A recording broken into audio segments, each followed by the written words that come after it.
The engine coughed once, like a dry throat clearing, and then everything that had been moving spat metal and dust into silence.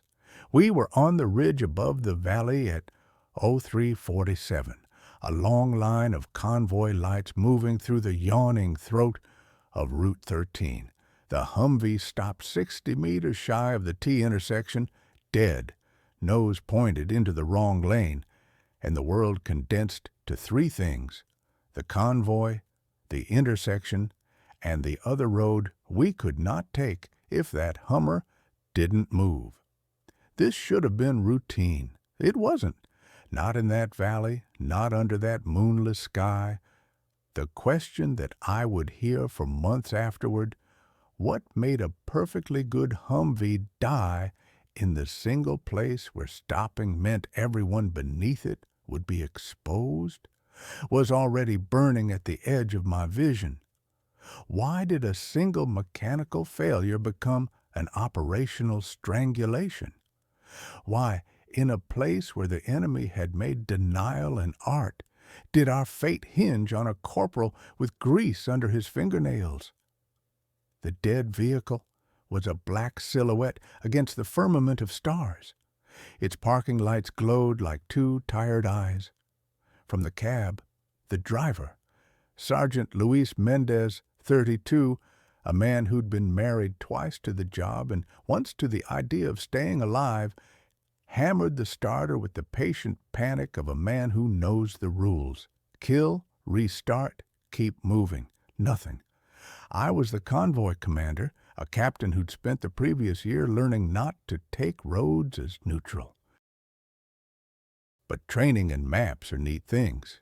Choking does not obey the ink. On the radio, low and steady, I told the line to hold position and get eyes on the intersection. We had 3 miles back to the brigade position and 18 more to pull through if we were to make that turn. The Humvee was at the pinch point. If it couldn't move out, the column behind it would be a string of targets funneling into a narrows already drawn onto enemy plans. We called for a mechanic. In the U.S. Army, mechanics are the quiet magicians of mobility. They carry challenges in grease cans and answers in tool rolls. They are enlisted men who know intimately the taste of failing parts and the gospel of improvisation. Corporal Sean Riggs was the kind of mechanic that commanders prayed for and bookkeepers cursed. Efficient, unflappable, and fond of phrases like, "We'll make it go." He arrived 10 minutes later on foot. The convoy couldn't maneuver. There was no wrecker, no spare lanes. Riggs set down his kit beside the dead Humvee and began to listen to the carcass. Enemy now knew something was wrong. Muzzle flashes licked the black line of trees beyond the intersection at 0358. They did not need to do more than that. A single tracery of fire across the road would have been enough to turn us to confetti. The valley had teeth. They'd been tested on us before. We were required to hold the intersection until the column cleared, or reroute and expose ourselves to a longer route the enemy could ambush later. Both options sucked air out of the lungs. What followed was a classic military microdrama, an improvised repair under fire.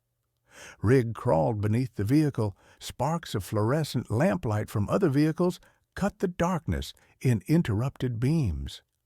The only sounds were the clink of ratchets and the river of radio static between jeeps. The enemy fired in fitful bursts that night, a crescendo of small arms and sporadic automatic weapons, because they knew that a stopped convoy was an invitation, and because they could not afford a single U.S. armored column to slip away. They held their bullets like question marks, asking us what we would do next. We had one main question that would haunt the whole movement. Was this a failure of luck, bad timing, and a faulty starter? Or was it a failure that had been engineered, a sabotage, a mine, an enemy ruse? The valley was riddled with ambush points and improvised explosive devices.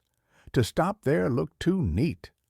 To say it was deliberate was dangerous, because if it was, we were walking into a plan whose next act we could not yet see. I watched Rig pull the starter relay out like a surgeon dissecting a vein. He muttered, low and practical, more to himself than to anyone else. Starter solenoid. If it's not that, it's the ignition switch. He'd been in Afghanistan 2 tours, knew diesel like scripture, but then he frowned and said something that made the lieutenant nearest to me take 2 steps closer. Wait, look at that wiring. The wiring harness under the hood was chewed, not frayed, not aged, chewed, ragged, as if some animal had been at it. Except this wasn't the forest. There were no animals on the shoulder of Route 13 at dawn. Rig's jaw set against the cheap plastic glove he wore. That's cut, he said, purposefully, not from where. A micro hook, an obvious act that complicated everything. Sabotage meant the enemy intended this stoppage.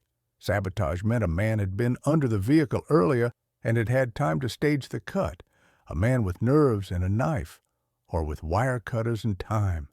If the engine had been crippled by enemy hands, then the fire at the tree line was not random, it was coverage.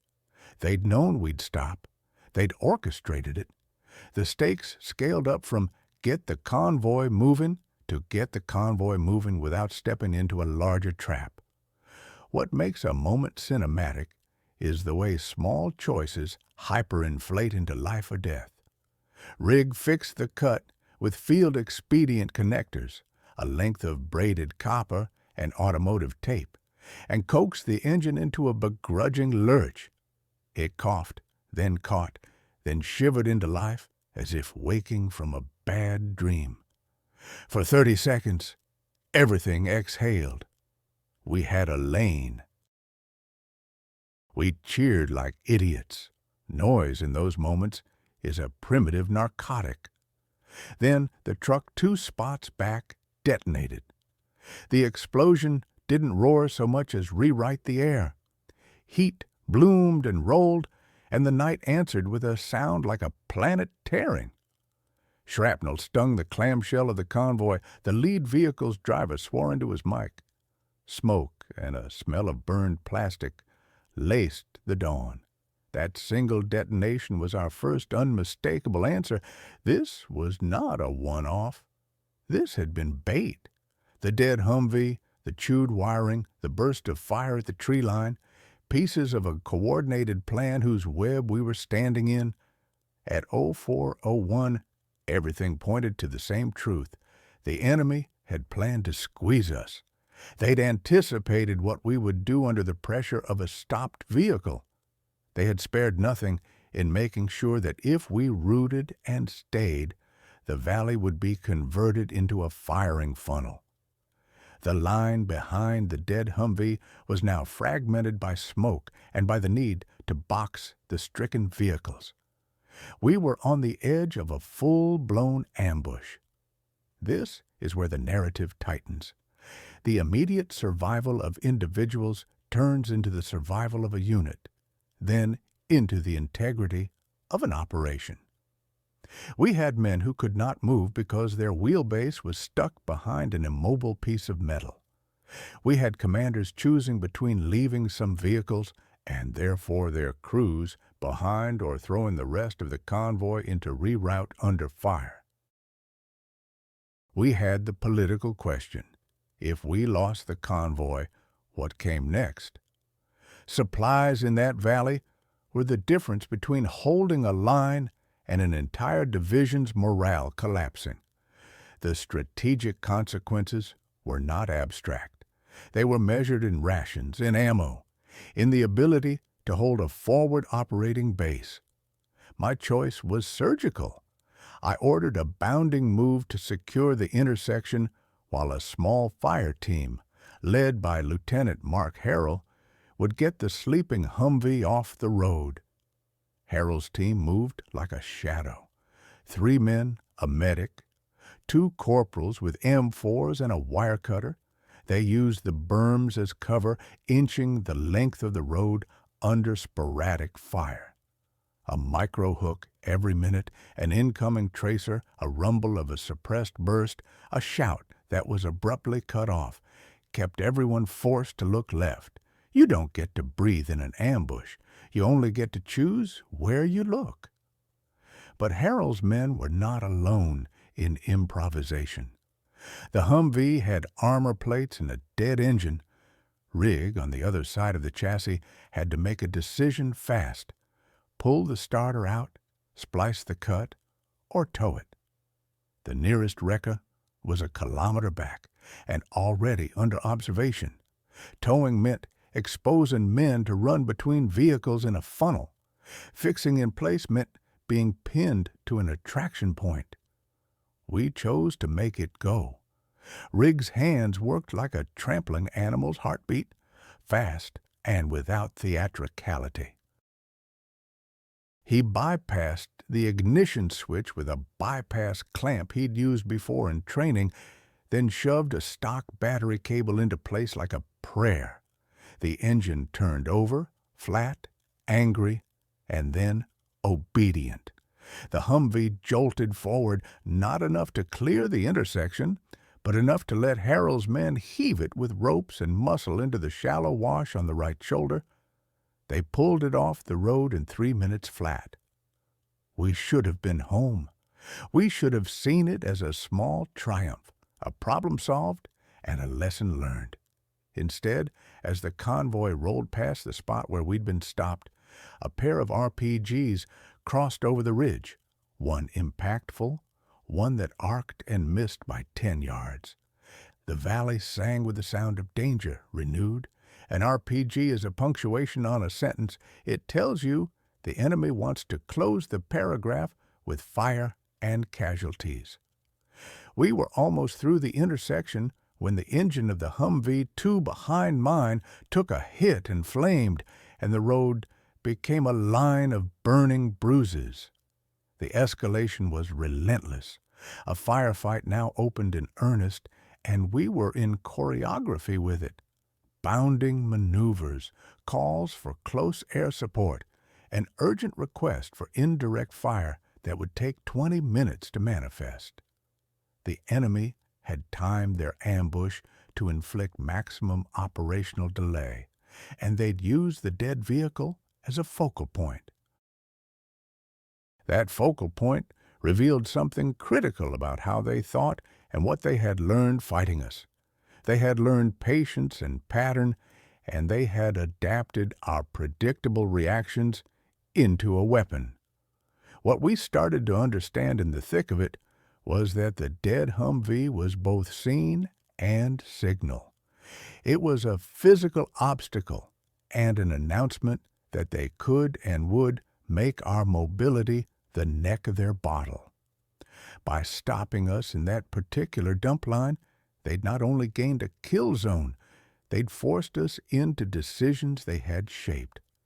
The enemy's most dangerous tool that day was not just lead, it was the assumption that we would behave in repeatable, learnable ways. Across the radio, voices were taut and brittle. The convoy medic, Specialist Jared Bloom, whispered commands like a litany, directed men to get to cover, prioritize casualties, and keep moving. Some men were pinned, some were cut off. The medic's voice was the human thread that stitched scattered bodies into an organized operation. He worked under the engine of a burning vehicle, blood dark against his gloves, and yet he never lost the near-fatal calm of someone who has chosen to be useful in extremity. There was an inversion to our basic doctrine. The engine that stops us is not merely a failure of metal, but a test of procedures. The challenge for me as commander was to find what the enemy had left unguarded, the seam in a plan that depends on you doing precisely what you'd been trained to do. The valley's enemy assumed we'd stop the convoy, call a mechanic, and wait. But that assumption was a brittle thing. People can be unpredictable. So too can commanders. Our counter to their script was improvisation. We shifted to a counter script: deploy a decoy. We knew we couldn't give the immobile Humvee more time to be examined, filmed, or used as bait to draw us into deeper artillery alignment. We commandeered a solitary up-armored Humvee and a small team to swing wide and radio a fake distress call. We were immobilized and under heavy fire. The enemy, listening for confirmation, took the bait, more bursts at the original spot. While they concentrated, the main convoy slipped through an alternate spine road mapped on the fly through the tabletops and dry wash. We rolled past as if a ghost, and for a breath we were invisible. The deception bought seconds, then minutes, then safety. But it also taught us a bitter lesson. The enemy used our predictability, our trained patterns, our reliance on a single road, our assumption that mechanical failure and enemy action are distinct, against us. They had been studying convoys and their reactions the same way scouts watched the tide. To answer, how did this happen, one must say it didn't happen because a mechanical part quietly failed at that precise point. It happened because someone had decided we would respond in a certain way and had set a trap that exploited those responses. In the immediate aftermath, when the smoke thinned and the sun measured the valley again, we took stock. 2 vehicles destroyed, 4 men dead, a dozen wounded. The commander of the brigade demanded an investigation. The question at the heart of that inquiry, the one we'd been chasing like a shadow, morphed into 3. Was the chewed wiring a random act of vandalism, an animal's night work, or deliberate sabotage?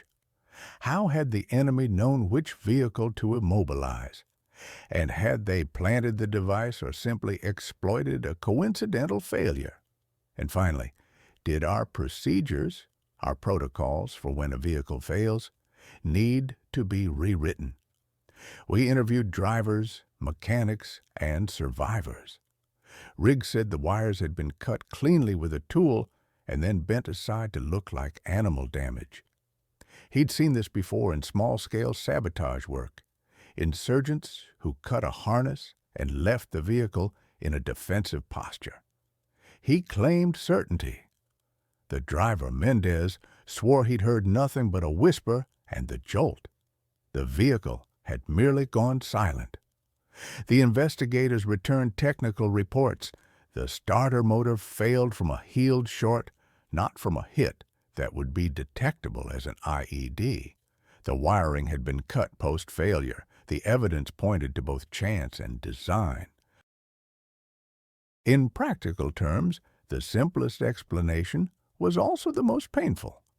A mechanical failure occurred at an unfortunate place, creating a vulnerability the enemy seized and compounded with the deliberate cutting of wiring to ensure the vehicle could not be restarted. The cut had likely been placed either while the vehicle was stalled or as a precaution after the enemy saw it was stopped. In battlefield logic, you do not waste a chance to turn misfortune into an exploit. One of the most stubborn micro-questions that kept looping was, how had an enemy operative cut a harness in the dark without being seen? The answer lay not in individual stealth, but in operational economy. The valley had been under nightly reconnaissance by teams who would shadow local routes and watch for logistic patterns. A small team could have followed the convoy an hour before, knowing that the road narrows at the turn and that any minor failure would be catastrophic. They didn't need to be brave. They needed to be patient. The cut could have been an opportunistic act by someone who had been in the area, a petty act of sabotage that became meaningful only because it happened at the right place and the right time. In the weeks that followed, more pieces landed into place. A captured insurgent testified, under pressure and seeking mercy, that his unit had been tasked with monitoring traffic, logging patterns of movement, and exploiting mechanical issues. They hadn't been told to plant an IED that day. Instead, they'd been told to scout for predictable problems. They'd heard the column had a habit of sticking to Route 13 and that our mechanics tended to fix and restart in place. That's all they needed. The man said, with a kind of tired bureaucratic efficiency, "We were told to be there when the Americans stopped." Here's the grim arithmetic. If an enemy unit knows your procedures, where you will stop, how long you'll wait for a mechanic, what reactive measures you will take, then their best resource is time. They waste nothing. They watch until a broken starter, an oil leak, or frayed wiring presents them with the same opportunity they had been training for. They arrive just in time to make the breakdown a strategic calamity. When the brigade's after-action review came, the official language was clinical. Confluence of localized mechanical failure and insurgent exploitation. But in the quieter rooms with maps spread like funerary cloths, we said the word that throbbed louder than any report. Predictability. We had given them a script, and they played it back with hostility. There were other casualties beyond the dead and the wheel-damaged vehicles. The psychological cost, the hard-to-measure damage to trust, and the armored isolation that comes with being cautious, slid like oil through the unit. Men would huddle in shells of concentration, double down on checks, delay convoys, and adopt route diversions that cost fuel and time. The enemy had not only killed men and destroyed vehicles, they'd forced inefficiency and paranoia into our logistics. And that is, in the calculus of war, sometimes the more enduring victory. The investigation also looked at the role of maintenance culture. Our maintenance schedules had been tight but serviceable. There were no wholesale neglectful practices. But the culture of nick and go, get it running, keep moving, can meld into a dangerous thing when an enemy is willing to turn minimal mechanical issues into maximal operational problems.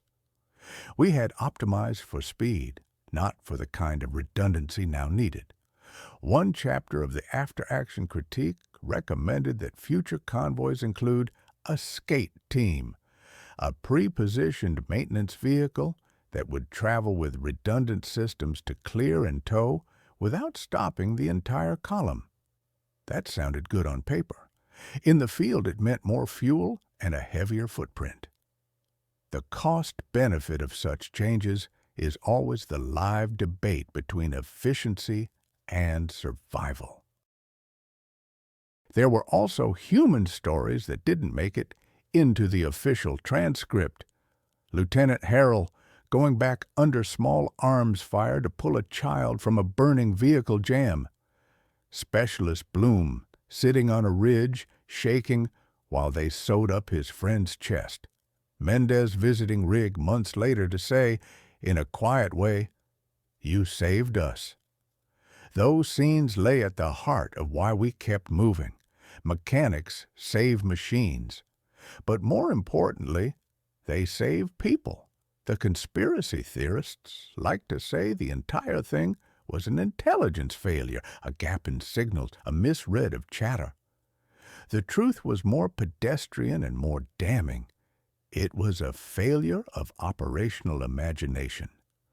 We had not imagined that the enemy would use the slow poetry of a mechanical failure as a high-velocity weapon. They didn't have to plant a mine. They didn't have to risk a big engagement. They needed only to watch, wait, and be there when screws came loose. Weeks after the event, in an otherwise quiet field clinic, Rig and I sat on the lip of a deconstructed pallet, the air smelling faintly of diesel and antiseptic. He'd been awarded a commendation for his action that night, the part where his hands made a dead vehicle live, and our column lived with it. But the medal didn't change the look in his eyes. "We fix things," he said in a low voice. "We don't usually think of cutting a wire as a tactic." He was half laughing and half incredulous. I told him that was precisely the problem. Mechanics like him force mechanical failure into the realm of tactics. The enemy simply told themselves, "Watch for failure and be ready."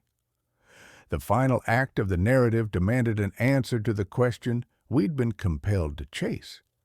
Did they cause the Humvee to die, or did they simply take advantage of a failure?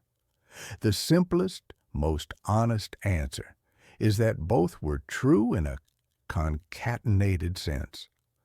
A mechanical failure, a failed starter or a short, occurred at the intersection. That failure created a predictable pause.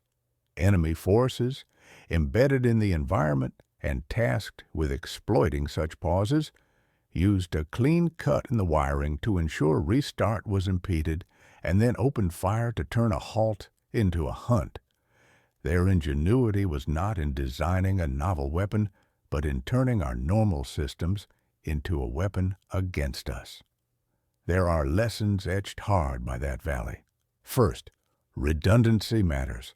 When your mobility is your power, the margin of error must be small, and the fallback plans must be many. Second, do not let pattern become prophecy. If you behave predictably under stress, adversaries will build operations around that predictability. Third, the human factor, mechanics, medics, and the men who buy time for others, is decisive. A single corporal with grease on his hands changed the course of that night. We rewrote SOPs. Convoys adjusted movement plans to include alternative routes and pre-positioned maintenance. Recon teams were tasked no longer with reporting patterns but with testing them, deliberately creating interruptions to see whether the enemy responded. We created small mobile maintenance detachments that could clear or tow without halting the column. The cost was fuel and logistics complexity. The benefit was survival. If you can steal minutes from the enemy, you steal survival itself. The final image I carry of that night is not of the blackened vehicles or the smoldering metal. It is a small, almost domestic moment. Rig, sleeves smeared with diesel, sitting on the crushed tailgate of the Humvee that had failed him, eating an MRE in the gray light. He took his hat off, wiped the sweat from his brow, and said, "It's never the big things that do you. It's the small things they learn to use." In the end, the Valley's lesson was a hard one. You cannot only train to survive bullets and blast. You must also train to survive the quiet betrayals of metal and routine. The dead Humvee at the intersection was not an anomaly to be written off as bad luck. It was, in the cold arithmetic of war, an instructive instrument. The enemy did not have to be clever, in the way that movies make villains clever. They only needed to be patient, observant, and willing to use our weaknesses. So, to answer the question plainly, the Humvee died because a mechanical failure happened where a mechanical failure would be most deadly, and the enemy amplified that failure by adding a deliberate cut and timely fires to turn it into a tactical triumph. The failure was opportunistic, and the exploitation was tactical, together, they made a catastrophe. War is a teacher that refuses to be pleasant. The valley taught us that the tiniest discreetness of gear, a starter, a wire, a worn connection, can be leveraged into strategic consequence if an opponent knows how we move and how we mend. The dead vehicle at the T intersection was both an accident and an act of war. The lesson it left behind is harsher. Never assume your problems are only yours.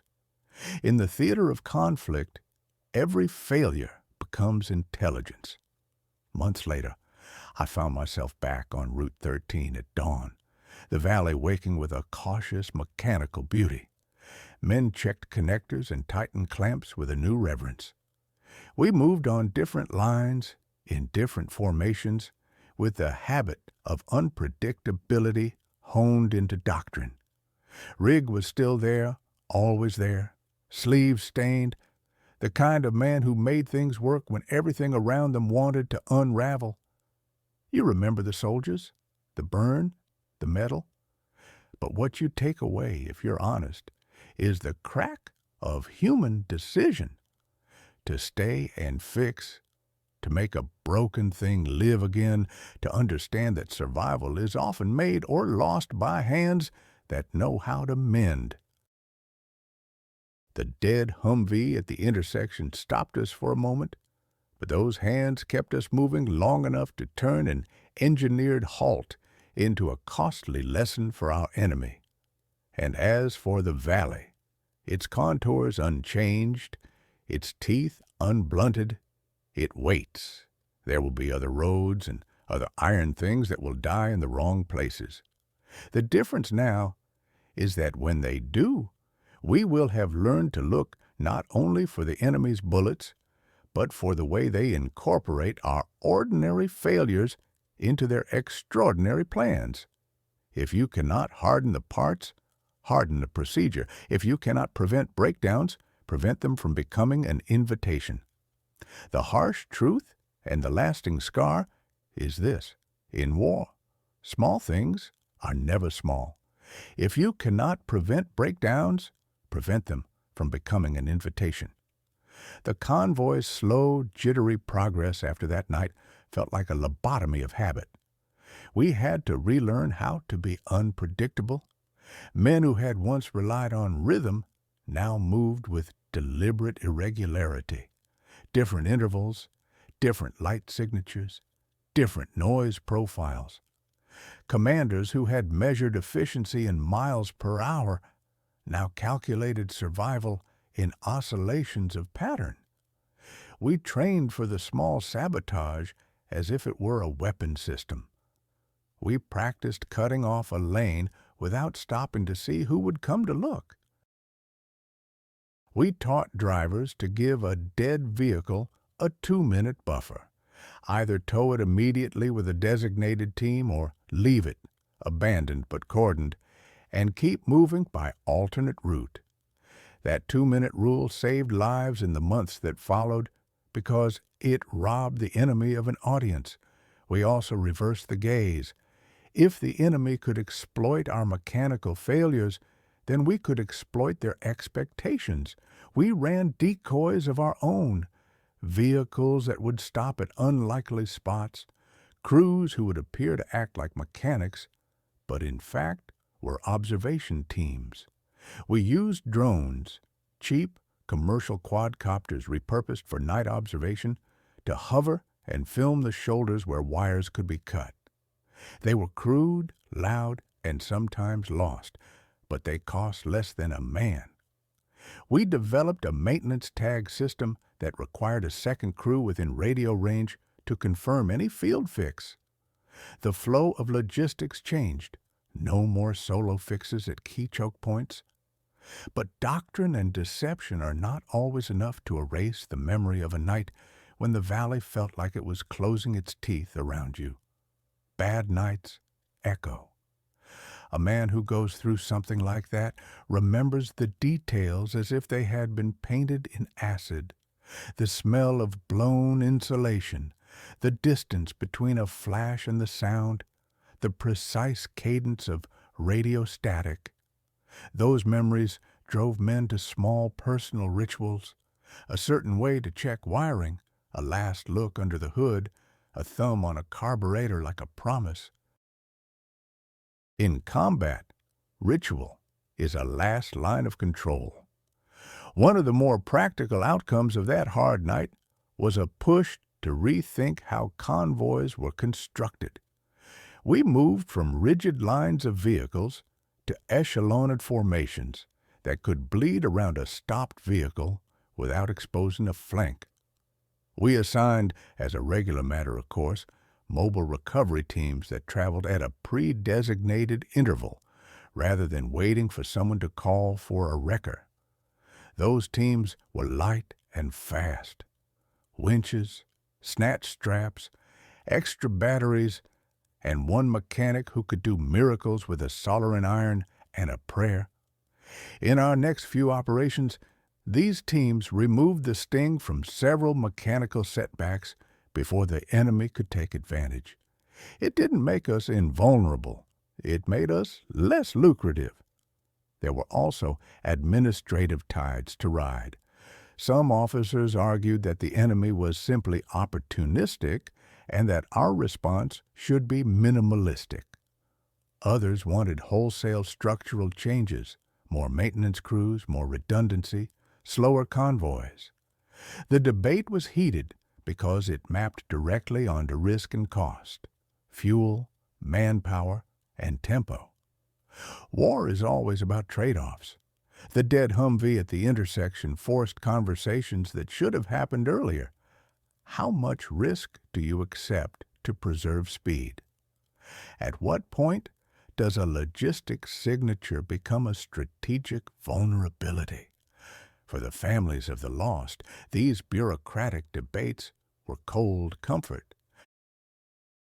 The names of the dead were read at memorials, short statements that tried to fold narrative purpose into grief. We told their stories. The medic who loved fishing, the driver who sent postcards home from every stop, the mechanic who fixed more than vehicles, who mended the frayed nerves of a unit. The human cost hung in every policy meeting like a smell you can't scrub away. Memoranda and changes in SOP are necessary. They do not bring back light. A quieter offshoot of that night was a shift in training. Mechanics began to be trained not only in repair procedures, but in tactical awareness. How to spot wiring that had been recently tampered with. How to work under fire and still leave the vehicle in an expedient posture to move if needed. Drivers learned to check undercarriage areas with quick diagnostics that took 10 seconds longer, but potentially made an enemy's cut obvious. Every second mattered. Training time increased, drills were run, and the men themselves became the living repositories of hard-earned suspicion. The unit also pursued human, the less glamorous, often tedious half of intelligence work. It meant interviews with locals, notes from paymasters, a recon of markets where wire cutters and certain adhesives could be purchased without buzz. Someone had to ask not only who had the motive and the means, but who had the access. Access, we realized, was the currency of such attacks. A man who can be near a road at night without creating enough suspicion to be held is a valuable investment for an adversary. A shift in mentality doesn't erase the bite of memory, but it hardens an organization. We added cameras to vulnerable vehicles, cheap night vision rigs to the perimeter, and a small arms interdiction schedule for the road shoulders. We softened some of the predictable behaviors that had fed our vulnerability. We couldn't be invisible, but we could be less legible. And yet, for all the technical and tactical changes, the fundamental paradox remained. Human bodies fix machines. Machines die. People decide. The best plans can be attacked not just with explosives, but with patience and knowledge. The insurgents weren't launching a revolution of engineering. They were practicing wartime anthropology, learning how we think and moving quietly to exploit that thinking. Months later, we caught a small cell of insurgents not because of an elaborate sting, but because of a roadside conversation gone wrong. They bragged in a public house about the night the Americans stopped. Someone listened. Someone else tipped us. The capture led to confessions that painted a fuller picture. Their operation was simple. Observe convoys, pick out places where movement narrowed, and wait for a mechanical failure or create one with a calculated cut. They were craftsmen of boredom. One man, younger than my oldest son, said in a voice that had an almost civilized cadence, "We made them predictable." He didn't boast about big plans or glorious attacks. He spoke like an investigator reporting a finding. They moved the same. They fixed the same. We made a list. That list was the enemy's operating manual and simultaneously our indictment. If you hand an adversary a script, they will act it out. If you refuse a script, they must improvise. The moral is ugly. Unpredictability is a weapon you must wield, not a posture you can assume once and forget. It costs energy, attention, and resources. But in the calculus of survival, it's cheaper than paying in human lives.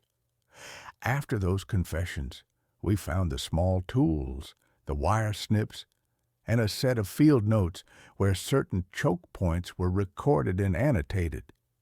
The handwriting was careful. The notes treated our routines like data: daylight crossings, maintenance pauses, recovery times. They were not crude. It looked like a student taking notes, and that in itself was more dangerous than any single explosive. It was longevity. The enemy had been paying attention a long time. We improved, but war is a conversation where each side answers the other. The insurgents adapted to our adaptations. They began to use thermal imagery, scavenged from old gear, attempted to jam our drones, and planted more elaborate deceptions. The valley became a chessboard where small, locally significant moves mattered. Strategy was not only about seizing territory. It was about controlling the tempo and interpretive frame of movement. Looking back, there were several near-mythic stories spun out of the episode: reckless heroism, miraculous saves, the idea that a single man could save the convoy. These stories are true in part, but they also smooth edges. The truth is grittier. Survival came from a mix of improvisation, luck, and systemic change that made it harder for the enemy to repeat the exploit. You honor the men by making the organization better, not by turning them into paragons. Our commander's review labeled the incident a tactical exploitation of mechanical failure. It read like a book title designed for policy papers. But in ordinary language, the Valley taught us that small things become big when someone is patient enough to watch. There were steps we could take: split convoys, redundant starters, mobile maintenance, but they did not wholly eliminate the risk. You can't stop every man with wire cutters.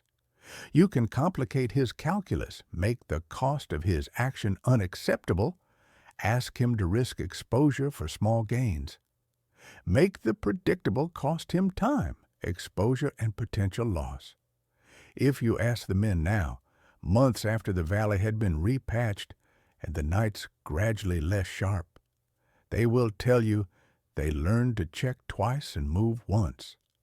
They will tell you they sleep with the image of a hand under a hood, the glint of a wire being cut.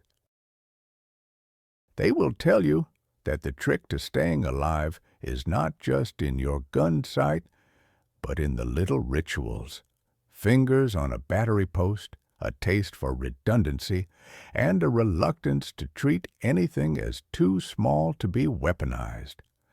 The story of the dead Humvee at the intersection became, in a way, a teaching tool for a new doctrine. Officers lectured on the dangers of predictability. Sergeants ran drills to simulate small sabotage. Planners bent their maps in new ways. The valley remained a place of danger. Its curves did not soften because we had changed our operations.